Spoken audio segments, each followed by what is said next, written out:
Hello guys! What's up for today's video? Let's do a quick tour sa ating mini grocery store.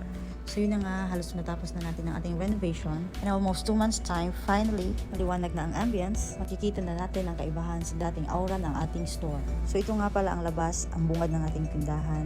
So dito sa center, nilagay natin yung ating mga soft drinks. And then kasama na yung mga accessories hanggang sa dulo. And then meron nga din tayong area dito para sa ating mga customers na gustong mag-snack. And syempre, dahil sa malakas yung signal natin, ang loves namin kayo. Naglagay nga din kami dito ng free wifi para sa ating mga Gcashers at para sa inyong lahat. So in this side, dito na rin nakalagay yung mga groceries natin from canned goods and other kitchen stuff. And kasama na rin dito yung mga juice and coffees katabi ng ating snack area.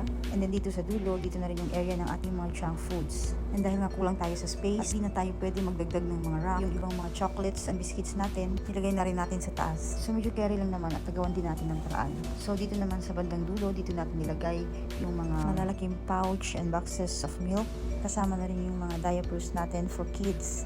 And also we have adult diaper available sa ating store. Tsaka yung oatmeal natin and other chocolates. And sobrang dami nga nila kaya nilagay ko dito na side. Halos kompleto na tayo lahat sa gatas. At yung mga may kulang pa, unti-unti nga natin dinadagdagan. Actually, madami pa din kulang aside sa mga products na kailangan pa natin ibenta. And syempre, kailangan pa din natin i-flat yung floor natin and diretso na para lagyan ng tiles. Para conducive at maganda tingnan. And also, sa whole area ng store na to, nakaseparate yung school supplies natin. And one thing more, kailangan pa din natin i-renovate yung area ng school supplies and tanggalin na yung division ng store na ito para pag-isahin na lang para hindi na kami mahirapan kasi minsan wala nagbabantay doon kasi nga dahil nakaseparate. So konting push pa para totally maayos na yung tindahan natin. So yun na nga, in this corner dito naman nakalagay yung iba plastic and kitchenware. Dito na nga rin sa baba, isinilid ko na din ibang gagamitan sa kusina kasi hindi na magkasya dun sa kabilang rack natin. And along this side, syempre hindi mawawala yung electrical supplies and one as fast moving item dito sa store natin. And madami na nga din tayong stocks ngayon kasi nga kailangan full yung mga rack natin dahil kailangan natin i-provide yung needs ng ating mga customers. So sa harap naman ng rack na to, ito na natin ilagay yung mga mix items. Dahil nga kasi limited yung rack natin, dahil di naman super duper laki yung store para makapaglagay tayo ng maraming rack. Kaya dito na nga pinagkasya namin lahat yung mga items na mix. Pero in this side, lahat ng mga detergents and shampoos, dishwashers are all intact. Yun lang talaga ang struggle sa pagdi-display. Kailangan mo ng maraming pasensya and effort para i-categorize yung mga products. But anyway, kung sanay ka na, madali na lang naman. So this side naman, dito natin mahahanap yung mga kitchen utensils. So in the other rack, dito yung area ng mga dry goods pa din and other plasticware. And in front naman nito, dito yung mga footwear. So dito yung side papunta sa taas, sa second floor. Pero di na tayo aakyat doon. So konting lakad. Dito talaga sa front side, yung malaki ang space. Kasi halos dito nakatambay yung mga customers natin. So dito naman, malapit sa table ko, dito lahat yung mga drinks and beverages, yung mga mineral water na hindi pa nakalagay sa freezer.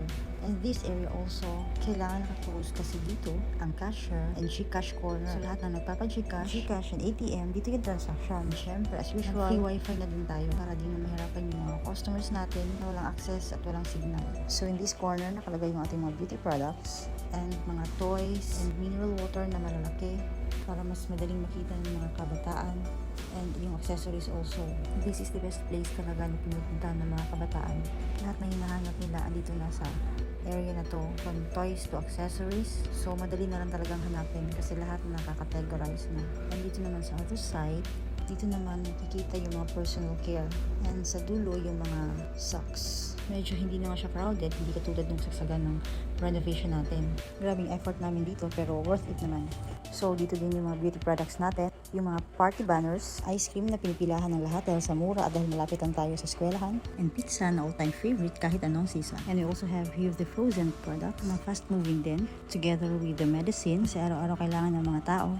And of course, our school supplies. Ito yung sinasabi kong nakaseparate kasi nga hindi siya level sa tindahan namin. Kaya yun ang plan namin, napantayin ang floor at tanggalin yung division para maging malaki tingnan. And pag-isahin na lang para hindi na kami mahirapan lahat sa pagbabantay. Actually, yun ang mahirap. Kailangan pa namin pabalik-balik akyat baba kasi nga hindi pantay yung floor. So yun na nga yung final touch namin this renovation is this area. And along this side, ang printing press na Erwin. Syempre, in this section, it's all about printing, computer, and yung mga students, yun mostly ang mga customers niya. So yun lang guys. Lastly, I would like to acknowledge Mama V, Papa, and Ellen, and all Team V for all the efforts and all the support. So thank you for watching guys. Until next time, bye!